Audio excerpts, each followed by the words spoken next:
سب سے پہلے آپ تمام آئے ہوئے مہمانوں کا اپنی طرف سے اور عزیزی انیس الرحمان صلی اللہ علیہ وسلم اور ان کے تمام گھر والے اور رشتے داروں کی طرف سے آپ کا خیر مقدم کرتے ہوئے آپ کے ساتھ میں نیک تمنائیں پیش کرتا ہوں۔ اللہ تعالیٰ آپ کا آنا ان لوگوں کے لیے مبارک کرے اور یہ رشتہ جو ابھی باندھا جا رہا ہے اللہ تعالیٰ اس کو دونوں خاندان کے لیے خیر اور برکت کا ذریعہ بنائے اور اس سے لڑکا اور لڑکی کے لیے اللہ تعالیٰ دونوں پر اپنی برکتیں نازل فرمائے، آمین۔ ان الحمد للہ نحمده ونستعینه ونستغفره ونعوذ بالله من شرور انفسنا ومن سیئات اعمالنا من يهده الله فلا مضل له ومن يضلل فلا هادي له واشهد ان لا اله الا الله وحده لا شريك له واشهد ان محمدا عبده ورسوله ارسله بالحق بشيرا ونذيرا بين يدي الساعه من يطع الله ورسوله فقد رشد ومن يعصهما فانه لا يضر الا نفسه ولا يضر الله شيئا أما بعد فإن خير الحديث كتاب الله وخير الهدي هدي محمد صلى الله عليه وسلم وشر الأمور محدثاتها وكل محدثة بدعة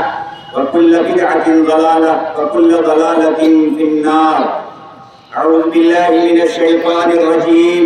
بسم الله الرحمن الرحيم. يا أيها الذين آمنوا اتقوا الله حق تقاته ولا تموتن إلا وأنتم مسلمون. يا أيها الناس اتقوا ربكم الذي خلقكم من نفس واحدة وخلق منها زوجها وبث منهما رجالا كثيرا ونساء واتقوا الله الذي تساءلون به والأرحام إن الله كان عليكم رقيبا. يا أيها الذين آمنوا اتقوا الله وقولوا قولا سديدا يصلح لكم أعمالكم ويغفر لكم ذنوبكم ومن يطع الله ورسوله فقد فاز فوزا عظيما. محترم بزرگوں، عزیزوں، دوستوں، ٹائم چونکہ بہت زیادہ ہو چکا ہے، انشاءاللہ وہ مختصر وقت میں تھوڑا سا وقت آپ کا لوں گا اور اس کے بعد اجازت قبول کرائے۔ اسلام نے عورتوں کو جو مقام اور مرتبہ دیا ہے ہم سب اس سے واقف ہیں۔ اس کے باوجود عورتوں کے تعلق سے اسلام پر جو اعتراضات ہوتے ہیں اور مسلمانوں کے خلاف جو سازشیں ہوتی ہیں اور بدگمانیاں پھیلائی جاتی ہیں وہ ہم سے اور آپ سے مخفی نہیں ہے۔ اس وقت بھی ایک مسئلہ ابھرا ہوا ہے، چلا ہوا ہے، جس کو لے کر کافی سیاسی ہلچل ہے اور لوگ بہت زیادہ دشواریوں سے گزر رہے ہیں اور بے شمار پریشانیاں لوگوں کے سامنے آ رہی ہیں۔ اللہ تعالیٰ ہم کو، آپ کو اور ہماری ماں اور بہنوں کو اور ہماری تمام جو مقدسات ہیں اللہ تعالیٰ ان کی حفاظت فرمائے اور اللہ تعالیٰ ہم سب کو اپنی پناہ اور اپنی حفاظت میں رکھے، آمین یا رب العالمین۔ اسلام میں نے بتایا کہ اللہ تعالیٰ نے عورتوں کو جو مقام دیا ہے اور آپ دوسرے مذاہب، دوسرے دھرم اور دوسرے ادیان کا مطالعہ کریں گے تو آپ کو پتہ چلے گا کہ ان ادیان و مذاہب کے اندر عورتوں کا کیا مقام تھا، اس کی کیا حیثیت تھی۔ تب اس کا موازنہ آپ کریں گے، مقابلہ کریں گے، تب آپ کو پتہ چلے گا کہ اسلام نے کتنا مقام دیا ہے اور دوسرے ادیان و ملل کے اندر عورتوں کا کیا مقام تھا۔ عورتیں ہمارے پاس مختلف شکل اور صورت میں آتی ہیں اور ہر شکل و صورت اس کی نرالی ہے۔ آپ دیکھتے ہیں کہ کبھی عورت لڑکی کی شکل میں کسی کے گھر میں پیدا ہوتی ہے تو نہایت ہی خوشگوار ماحول ہوتا ہے، خوشی کا ماحول ہوتا ہے، گھر میں خوشی کے ترانے بجتے ہیں اور بنسبت دوسروں کے آپ دیکھیے گا تو ان کے یہاں لڑکی کی پیدائش پر کتنا ماتم ہوتا ہے، کتنا سوگ ہوتا ہے اور کتنا منحوس اس کو سمجھا جاتا ہے، جو آپ کے سامنے ہے جاہلیت کی تاریخ۔ آپ دوسری قوموں کو چھوڑ دیجئے، خود عرب کی جاہلی تاریخ کو آپ پڑھیں گے تو آپ کو پتا چلے گا کہ لڑکیوں کے ساتھ کتنا وحشیانہ سلوک ہوتا تھا۔ کسی کے گھر میں لڑکی کی پیدائش اور اس کی خوشخبری سن کر اس کا باپ لوگوں سے چھپا پھرتا تھا اور مارے شرم کے بھاگا پھرتا تھا اور دانتوں تلے انگلیاں چباتے ہوئے کہتا تھا، جب اس کو خوشخبری سنائی جاتی تھی تو وہ سوچتا تھا کہ اس نحوست کو لیے ہوئے ہم پھرتے رہیں یا اس لڑکی کو مٹی میں ہم گاڑ دیں۔ اور گاڑنے کا واقعہ ہمارے اور آپ کے سامنے، جب لڑکی بیٹی کی شکل میں آتی ہے تو خوشیوں کا ماحول ہوتا، اب وہی لڑکی جب بہن کی شکل میں ہوتی ہے عورت، اس لیے کہ عورت بہت ہی پاکیزہ ہستی ہے، اسلامی معاشرہ اور سماج کا یہ صنف نازک آدھا حصہ، تو یہ بہت پاکیزہ ہستی ہے۔ جب بیٹی کی شکل میں ہوتی ہے تو خوشی کا ماحول ہوتا ہے، جب بہن کی شکل میں ہوتی ہے تو بھائیوں کے لیے مونس اور غمخوار ہوتی ہے۔ بھائی اور بہن کے درمیان جو پیار اور جو محبت ہوتی ہے، ایک بہن اپنی بھائی کے لیے کتنا زیادہ پیار نچھاور کرتی ہے، ہم اور آپ سب جانتے ہیں۔ اور یہی لڑکی جب بیوی کی شکل میں ہوتی ہے اور بیوی جب صالح ہو، نیک ہو،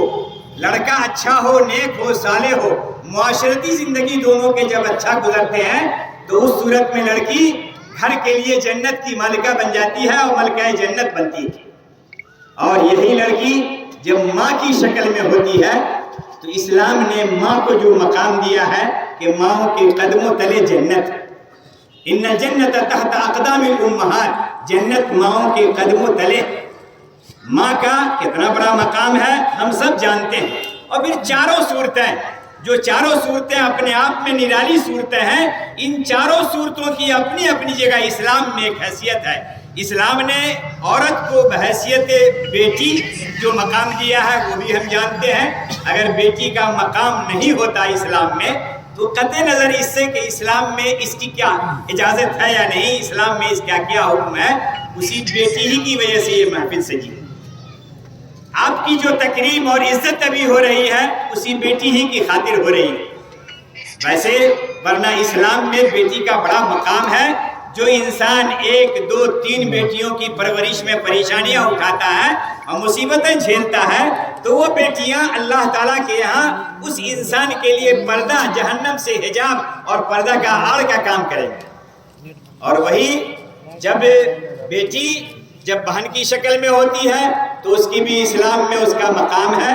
بیٹی جب بیوی کی شکل میں ہوتی ہے تو میں نے بتایا کہ جب بیوی نیک ہو تو اس سے بڑی ایک شوہر کے لیے سعادت مندی اور نیک بختی کی کوئی چیز نہیں۔ اللہ کے رسول صلی اللہ علیہ وسلم نے فرمایا دنیا کلھا متاع وخیر متاعها المرأة الصالحة، دنیا سب کا سب سامان ہے، فائدہ اٹھانے کی چیز ہے، پونجی ہے، اور بہترین سامان، بہترین پونجی اس دنیا کی وہ لڑکی ہے جو نیک ہوتی ہے، المرأة الصالحة، وہ عورت جو نیک اور صالح ہوتی ہے۔ نیک اور صالح ہونے کی علامت اور پہچان شریعت نے بتایا کہ جب اس کا شوہر اس کی طرف دیکھتا ہے تو وہ عورت اس کو خوش کر دیتی ہے۔ اس کا شوہر جب اس کو حکم دیتا ہے تو اس کے حکم کو بجا لاتی ہے۔ اس کا شوہر جب اس سے باہر رہتا ہے، اپنے معاش کے لیے، کاروبار کے لیے گھر سے باہر رہتا ہے تو وہ اپنے شرمگاہ اور اس کے اپنے جان اور اپنی عزت اور عورت اس شوہر کے بچوں کی حفاظت کرتی ہے۔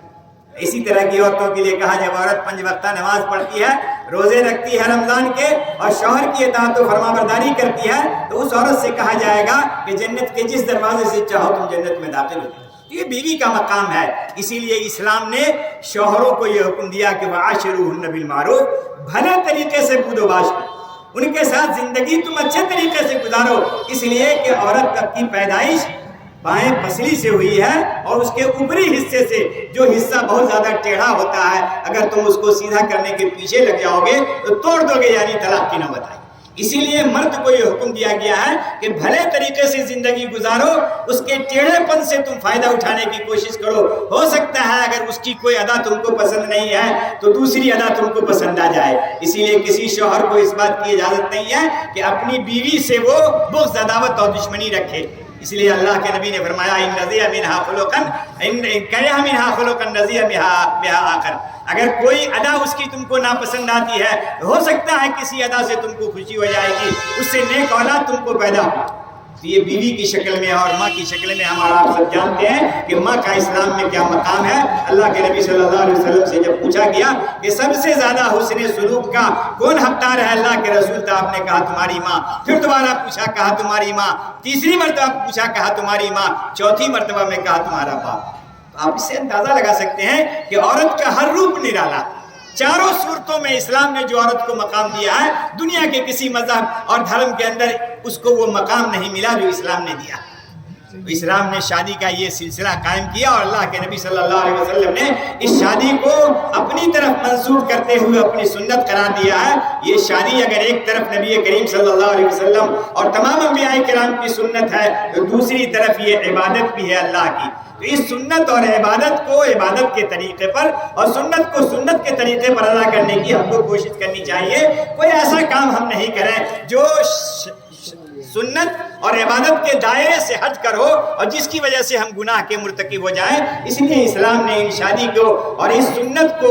آسان طریقے سے اپنانے کا اور نبھانے کا حکم دیا ہے، اور یہ کہا ہے کہ سب سے بابرکت اور افضل نکاح وہ ہے جس کے اندر کم سے کم خرچ ہو اور جس کے اندر اخراجات کم ہو، جس کے اندر زیادہ تڑک بھڑک نہیں ہو، یہ تام جھام یہ چیزیں نہیں ہو۔ یہ چیزیں سنت سے تعلق نہیں رکھتی ہیں۔ خوشی ہے، خوشی منائیے، لیکن خوشی اسلام کے دائرے میں، عبادت کے دائرے میں اور سنت کے دائرے میں رہ کر اس خوشی کو انجام دینے کی کوشش کیجئے، اسی میں برکت ہے۔ اللہ تبارک و تعالی ہم لوگوں کو سنت کے مطابق زندگی گزارنے کی توفیق عطا فرمائے۔ جب تک دنیا میں زندہ رکھے، اسلام پر زندہ رکھے، جب ہمارا خاتمہ ہو اسلام پر خاتمہ ہو۔ اقول قولی ھذا استغفر اللہ لی ولکم ولسائر المسلمین من کل ذنب فاستغفروہ انہ هو الغفور الرحیم۔ السلام علیکم۔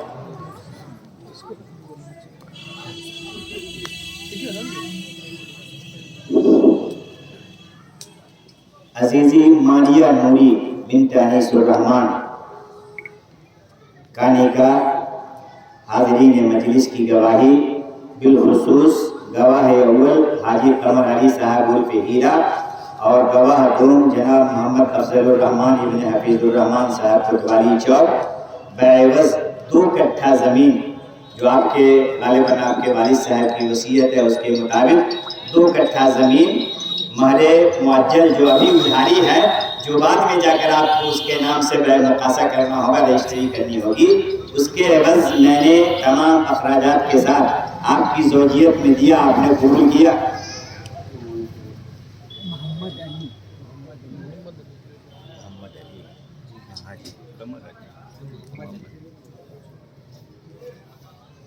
عزیزہ ماریہ نوری بنت انیس الرحمان کا نکاح حاضرین مجلس کی گواہی، بالخصوص حاجی محمد علی صاحب عرف ہیرا اور گواہ دوم محمد افضل الرحمان ابن حفیظ الرحمان کوتوالی چوک، بعوض 2 کٹھا زمین میں نے اپنی ولایت میں، وکالت میں، آپ کی زوجیت میں ماریہ نوری کو میں نے دیا۔ اس زمین کے عوض جو ابھی مہر معجل یعنی ادھاری ہے، اس کے عوض میں نے آپ کی زوجیت میں دیا، آپ نے قبول کیا؟ آپ نے قبول کیا؟ بارک اللہ لکم وجمع بینکما بارک اللہ لکما وبارک علیکم وجمع اللہم الف بین قلوبہم واصلح ذات بینہم ونجہما من الظلمات الى النور وجنبهم الفواحش ما ظهر منها يا مسبب القلوب ثبت قلوبهم